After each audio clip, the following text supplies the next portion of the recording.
Pegar a sua Bíblia, se você tem sua Bíblia física, no formato de livro, não é como a minha, ou se você tem a Bíblia aí no seu celular, ou um tablet, é mais fácil o celular, né? Acho que é mais fácil a gente acessar o celular que traz com a gente, do que até trazer um tablet. Então, abra a sua Bíblia.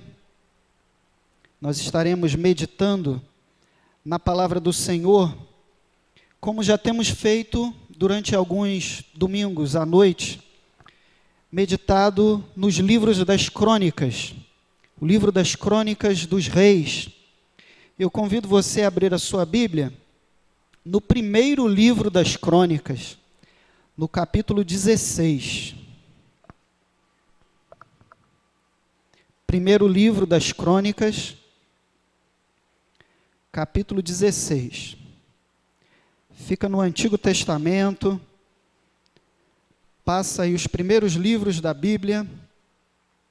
Se você encontrar os livros de Samuel, passa mais um pouquinho, Reis, e aí temos os livros das crônicas.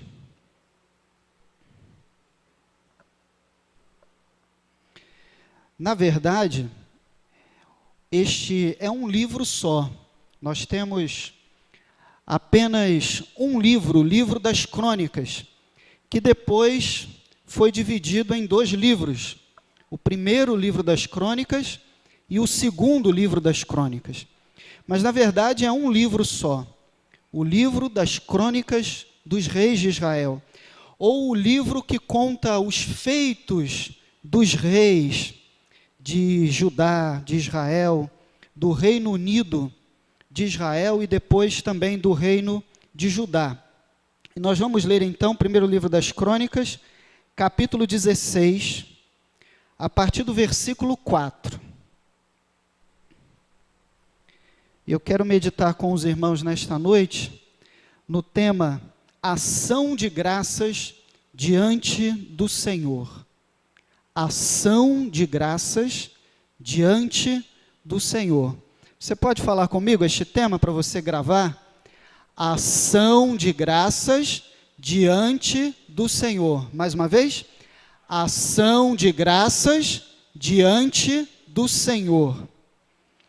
Ação de graças diante do Senhor. Atitude, postura, comportamento, prática de gratidão diante do Senhor. Não uma inércia, uma apatia, uma passividade diante do Senhor, mas ao contrário, ação de graças diante do Senhor. Acompanhe comigo então a leitura, primeiro livro das crônicas 16, a partir do versículo 4. E pôs perante a arca do Senhor alguns dos levitas por ministros, e isso para recordarem e louvarem e celebrarem ao Senhor Deus de Israel.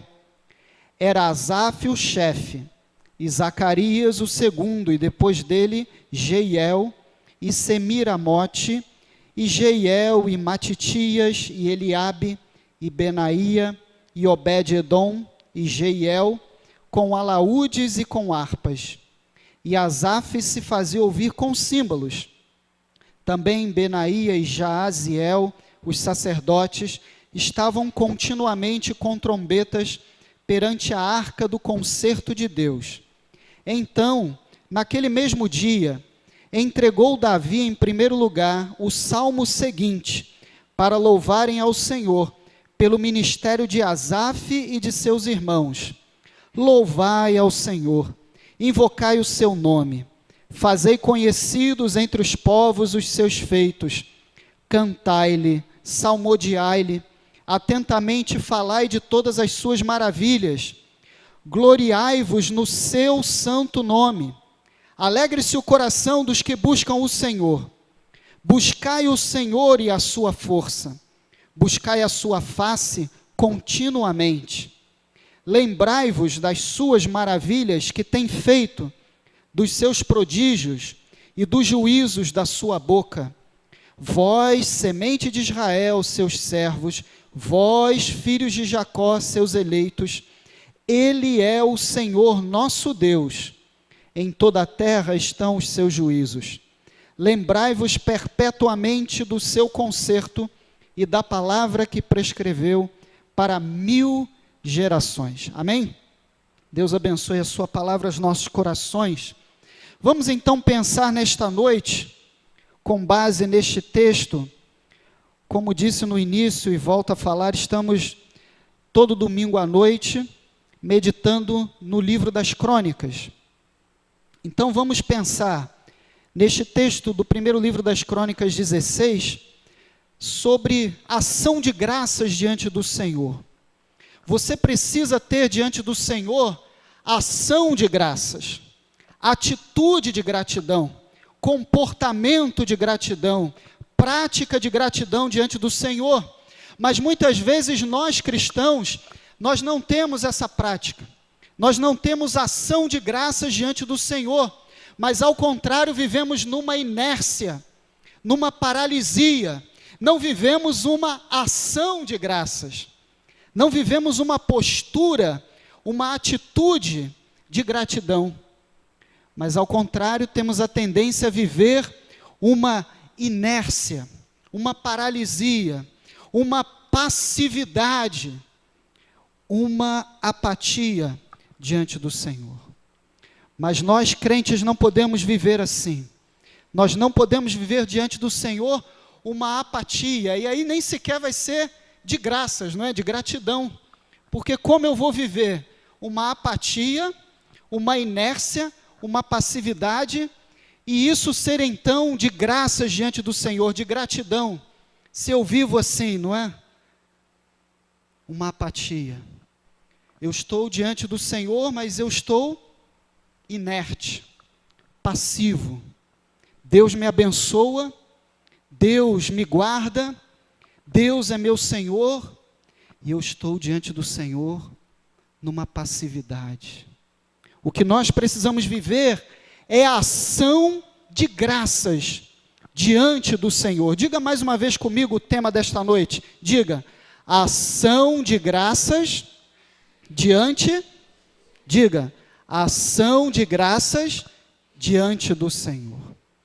Este texto do primeiro livro das Crônicas 16, do verso 4 ao verso 15, o texto que lemos, é um texto que fala sobre ação de graças diante do Deus de Israel. O rei Davi havia levado a Arca da Aliança para Jerusalém. Nós até meditamos aqui, alguns domingos atrás, sobre esse texto, que Davi se prepara para levar a Arca do Concerto, a Arca da Aliança, para Jerusalém, e agora ele já havia feito isso. Ele coloca a Arca da Aliança em Jerusalém, e agora então ele resolve realizar uma ação de graças diante do Senhor. Após então colocar a arca ali, os levitas por ministros, e o texto fala aqui, cita vários levitas, ele então entrega o seguinte salmo, diz o texto. E na verdade o texto que está aqui, ou os textos que estão aqui, nós lemos apenas uma parte, mas o texto prossegue. Esse cântico, essa ação de graças que Davi realiza aqui, são os salmos 105, 96 e 106. Davi então está aqui cantando, realizando a ação de graças, porque a arca chegou a Jerusalém, porque ele constitui os levitas por ministros. E este texto que está aqui em primeiro livro das Crônicas 16, está também nos salmos 105, 96 e 106. Confira depois na sua casa. Se você não se lembrar, né, anota aí, faz uma anotação aí dos salmos 105, 106 e 96. E Davi então está realizando aqui uma ação de graças. A arca chegou em Jerusalém, Davi alcançou uma vitória, Davi está consolidando o seu reinado, E ele não está numa atitude passiva diante do Senhor. Não, ele realiza ação de graças. É isto que todo o livro de Crônicas está contando para o povo de Israel e também para nós hoje. O primeiro e o segundo, na verdade, são um livro só, o livro das Crônicas. Este precioso livro do Antigo Testamento fala sobre ação de graças. Porque o livro de Crônicas, como um todo, não apenas esse trecho que nós lemos aqui nesta noite, mas todo o livro é colocado para a comunidade judaica depois do exílio na Babilônia. Você conhece a história de Israel e sabe que Israel caminhou durante muito tempo num reino unido, e aí tiveram os reis Saul, depois Davi, depois Salomão, e após o reinado de Salomão, o Reino Unido se dividiu em Reino do Norte e Reino do Sul. E o livro das Crônicas está resgatando a história dos reinados de Saul, Davi, Salomão, o Reino Unido de Israel. Mas principalmente os reinados de Davi e de Salomão. Porque o livro das Crônicas quer dizer que o rei Davi foi um rei segundo o coração de Deus, um rei que viveu ação de graças. O livro das Crônicas quer contar que o rei Salomão é um rei que viveu ação de graças. Por isso este livro resgata principalmente a história desses dois reis, Davi e Salomão. Mas após a divisão do reino, Crônicas continua contando a história principalmente do reino do sul, o reino de Judá, com capital em Jerusalém, o reino que continua a casa de Davi, o reinado de Davi, de Salomão. E este reino de Judá, então, que é contada a sua história no livro das Crônicas, é para que o povo de Judá entenda que Deus é um Deus que precisa de ação de graças. Deus, o Deus de Israel, o Deus de Judá, é um Deus que precisa ser adorado, é um Deus que precisa de fidelidade, é um Deus que precisa ser obedecido. A comunidade judaica, após o exílio na Babilônia, após viver escravizado lá em Babilônia, longe da sua terra, quando tem a permissão de voltar então para Jerusalém, reconstruir o templo, reconstruir a casa do rei, reconstruir os muros de Jerusalém, toda a cidade, eles precisam entender no pós-exílio, quando eles estão ali reconstruindo Jerusalém, reconstruindo a nação, eles precisam viver a adoração, a fidelidade, a obediência ao Deus verdadeiro. Eles precisavam viver ação de graças. Se você observar, o livro das Crônicas vai da história do Reino Unido, Saul, Davi, Salomão, a divisão do reino, fala do reino do sul de Judá, e o livro das Crônicas termina com a permissão de Ciro, do imperador Ciro, para que Judá volte à sua terra e reconstrua a sua nação, reconstrua Jerusalém. E neste momento em que o povo volta do exílio, eles precisam viver a ação de graças diante do Senhor. A comunidade judaica do pós-exílio precisa ser uma comunidade que obedece ao Deus de Israel, que o adora verdadeiramente, que tem ação de graças diante do Senhor. E o que é viver ação de graças diante do Senhor? O que é viver ação de graças diante do Senhor, segundo este texto maravilhoso que nós lemos? O que é ação de graças diante do Senhor para nós hoje? Em primeiro lugar, ação de graças diante do Senhor é lembrar das maravilhas que Deus tem feito. Amém? E eu falo isso com um sorriso no rosto, porque a gente tem que falar dessa forma. Lembrar das maravilhas que Deus tem feito. Amém? Lembrar das maravilhas de Deus. No versículo 12 do texto que nós lemos, diz assim: lembrai-vos das suas maravilhas que tem feito, dos seus prodígios, e dos juízos da sua boca. Versículo 15, lembrai-vos perpetuamente do seu concerto, ou aliança, e da palavra que prescreveu para 1000 gerações. Se nós queremos viver ação de graças diante do nosso Deus, não uma inércia espiritual, mas sim uma atitude de gratidão diante do Senhor, nós precisamos lembrar das maravilhas que Deus tem feito. Lembre-se das maravilhas que Deus tem feito na sua vida, meu irmão, minha irmã. Dos prodígios que Deus tem feito em sua vida, em sua família, no meio da igreja, das maravilhas do Senhor. Lembre-se da palavra do Senhor, como diz nos versos 12 e no verso 15, versos 12 e 15. Lembre-se do concerto que você tem com o Senhor, da palavra de Deus, viva para a sua vida. Não lembre apenas das lutas, dos problemas. Às vezes a gente tem uma tendência na nossa vida, porque nós somos seres humanos, a gente tem essa tendência de lembrar apenas das lutas. E a gente olha para o ontem, olha para a semana passada, e às vezes vai mais atrás, né? Vai para o ano passado, para anos que se passaram, e a gente fica lembrando de lutas, de problemas, de questões que vivemos lá atrás, e ficamos só relembrando as lutas, os problemas. Mas este texto do primeiro livro das Crônicas nos exorta a nós lembrarmos das maravilhas que Deus tem feito. Diga comigo assim, lembrar das maravilhas que Deus tem feito. Amém?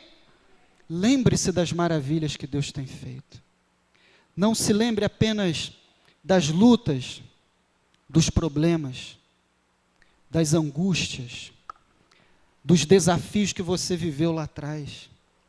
E às vezes tem gente que parece que gosta de ficar sofrendo, né? Gosta de ficar lembrando das coisas que passaram, às vezes já até resolveu aquilo, mas fica lembrando, mas aquele problema que eu tive lá no ano passado, mas aquela luta que eu enfrentei, mas foi tanta luta, mas foi um problema muito grande.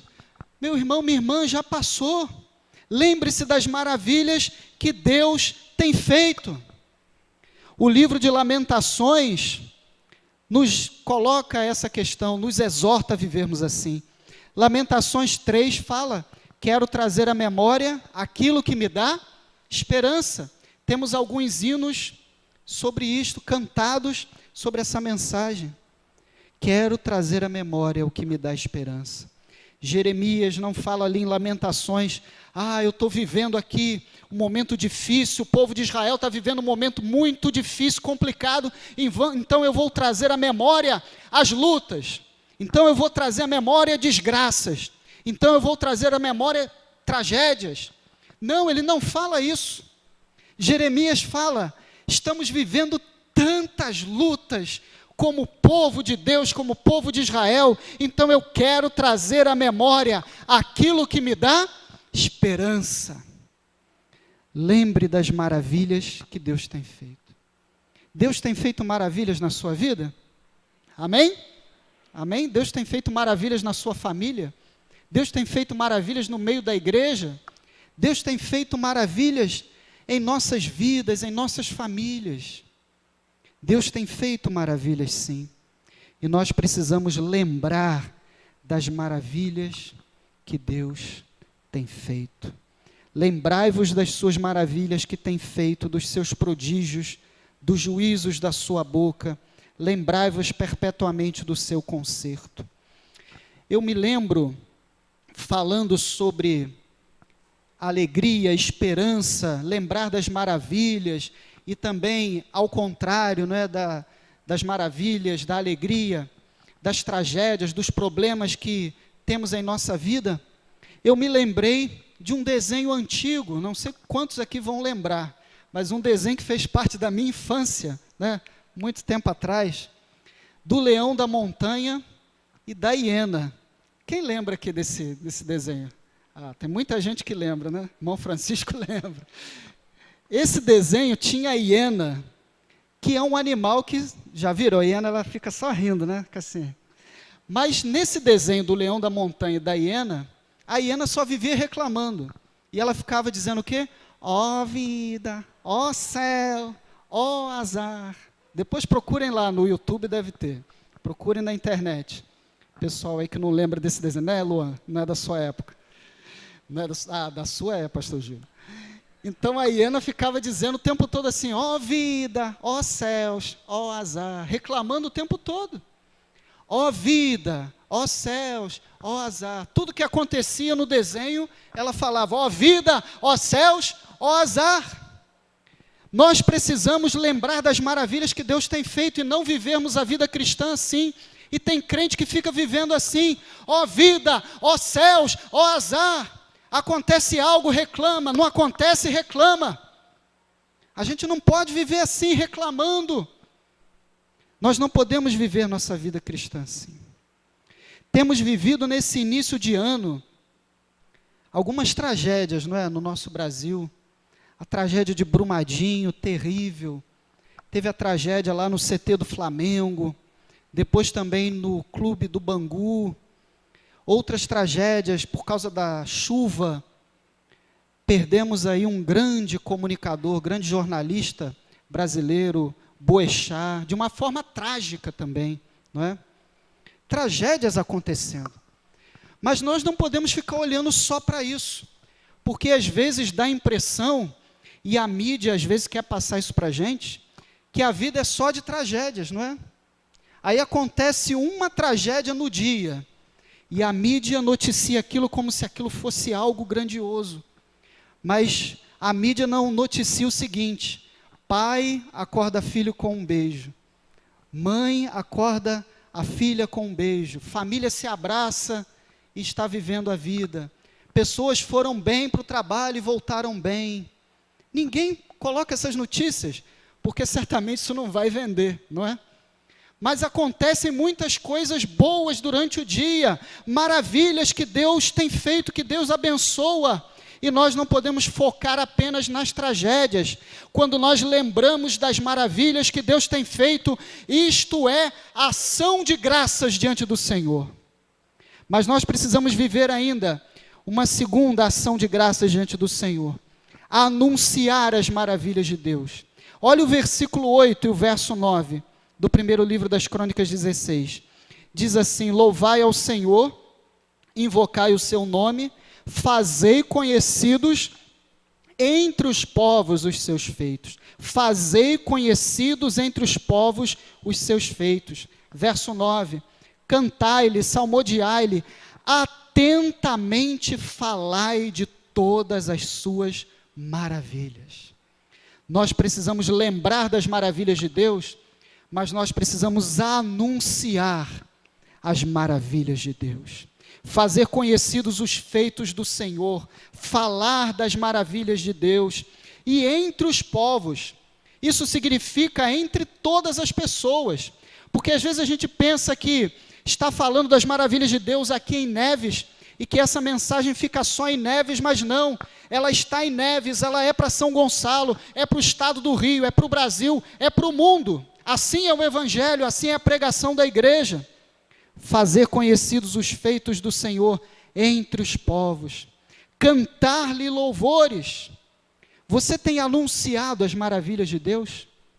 Você tem cantado louvores em voz alta, mas não é somente aqui quando você está com a igreja, não, com seus irmãos. É na sua casa, na rua, no carro, na condução. Você tem cantado louvores ao Senhor. Você tem anunciado as maravilhas de Deus por onde você anda, onde você está, com a sua vida e também com a sua palavra. Você tem anunciado as maravilhas de Deus? A proclamação das maravilhas de Deus deve ser o centro da vida cristã. A proclamação das maravilhas de Deus deve ser o centro do culto a Deus.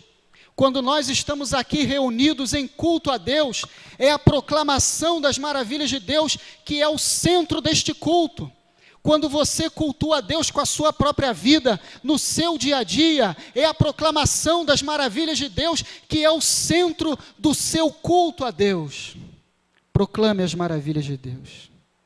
Quando nós vemos um anúncio de um produto, qualquer produto, seja na TV, ou seja na internet, eu estou falando mais aqui até no sentido de visualizar, né? Porque a gente pode ouvir sobre o produto no rádio, mas aí é uma outra questão. Quando você visualiza e vê o produto sendo anunciado lá na TV, na internet, aquele produto é anunciado da melhor forma possível, da forma mais atrativa, com os melhores recursos, com as melhores estratégias. Para quê? Para que você veja e tenha vontade de comprar. Não tem aquele produto que você vê assim, dá vontade na hora de sair de casa e vai comprar? É ou não é verdade? Acontece isso, né? Ou no dia seguinte, você vê aquilo, poxa, eu gostei tanto daquilo, né? Às vezes nem precisa, né? Mas gostou tanto, no dia seguinte vou comprar. Está tão bem anunciado, é um produto tão bonito. E assim é feito com as crianças também, principalmente com as crianças, né? Aqueles canais infantis, então, da TV fechada, como o Discovery Kids e outros, os anúncios são próprios para as crianças. É para a criança ficar depois, né, Rafael? Vai lá e, pai, me dá aquele produto, né? Me dá aquele brinquedo, né, Luciano? Vai lá, mãe, eu quero aquele brinquedo, eu quero. Por quê? Porque a criança foi atraída por aquele anúncio. E nós estamos anunciando não um produto, não algo qualquer, mas nós estamos anunciando as maravilhas de Deus. Por isso nós precisamos anunciar as maravilhas de Deus da melhor forma possível, com nossa vida, com nossa palavra. Por isso a nossa vida precisa ser um exemplo. As pessoas precisam olhar para nós e ver Deus, ver Jesus. As pessoas precisam ouvir de nós e ouvir a palavra de Jesus. As pessoas não têm que olhar e ver o pastor Leandro, mas têm que ver Jesus em mim. Não ouvir a minha voz, mas ouvir a palavra de Cristo. E assim com você também, com todos nós. Nós anunciamos as maravilhas de Deus. Ação de graças é lembrar das maravilhas que Deus tem feito, é anunciar as maravilhas de Deus. Mas em terceiro e último lugar, é buscar o Senhor continuamente. O que diz lá no versículo 8? Louvai ao Senhor, invocai o seu nome, fazei conhecidos entre os povos os seus feitos. Invocai o seu nome. Versículos 10 e 11. Gloriai-vos no seu santo nome, alegre-se o coração dos que buscam o Senhor. Versículo 11, buscai o Senhor e a sua força, buscai a sua face continuamente. O rei Davi está aqui realizando uma ação de graças, que também está lá nos Salmos, e ele está falando sobre buscar o Senhor, invocar o nome do Senhor, buscar a face do Senhor continuamente, buscar a força do Senhor, alegrar-se o coração daquele que busca o Senhor, buscar o Senhor continuamente. E buscar o Senhor deve ser então uma experiência ativa perante Deus, não uma experiência de passividade. Buscar o Senhor significa viver uma experiência ativa diante de Deus. Eu busco o Senhor, eu invoco o Senhor. Buscar o Senhor é adoração a Deus, uma adoração que não está limitada pelo tempo ou por lugar, é adorar o Senhor continuamente, buscar o Senhor continuamente. Você pode dizer comigo? Diga assim: buscar o Senhor. Diga mais uma vez: buscar o Senhor continuamente, invocar o nome dele continuamente. Você tem vivido essa experiência ativa diante do Senhor? Ou você é um crente que está vivendo numa passividade, numa apatia espiritual, numa inércia espiritual. O texto nos exorta o Senhor, invocar o Senhor. Isso significa uma adoração ativa diante de Deus. Não é ficar diante de Deus, o que Deus tem para mim, Deus vai lançar nos céus, eu estou aqui, aguardando o que Deus vai dizer, o que Deus vai falar. Não é viver uma passividade, uma apatia espiritual diante de Deus, mas é ativamente adorar o Senhor, buscar a presença dEle, buscar a face dEle, e continuamente, independente do tempo e do lugar. Por que você deixa para buscar o Senhor somente aqui? Somente aqui no templo? Você precisa buscar o Senhor no seu dia a dia, na sua casa, no dia a dia, vivendo a sua vida. Buscar o Senhor continuamente. E aí eu me lembro de uma experiência que eu tive, já até contei para os irmãos, mas não contei toda a experiência. Falava numa outra ocasião, numa outra mensagem, que eu tenho uma tendência muito grande a me perder, né? Não sei quantos lembram disso. Principalmente se eu estou dirigindo, né? Tem uma tendência muito grande a errar o caminho, a ir para outro lugar, a ter que voltar. Por isso que às vezes eu prefiro que alguém me guie, né? Ou então usar o GPS, né? Fazer alguma coisa, mas ir assim de cabeça, né? Eu acabo errando o caminho. Eu contei para os irmãos de uma certa vez que eu fui a um congresso em Xerém, e o caminho você tinha que começar a subir a Serra de Petrópolis, depois entrar no caminho, não é? E aí lembra que eu falei que eu errei o caminho? Eu estava assim, cadê a entrada, quando eu olhei, né? Passou, já era, né? Já foi. Eu tinha que subir a serra toda, mas aí consegui um outro caminho, consegui chegar até a estrada e então ir para Xerém, para o congresso.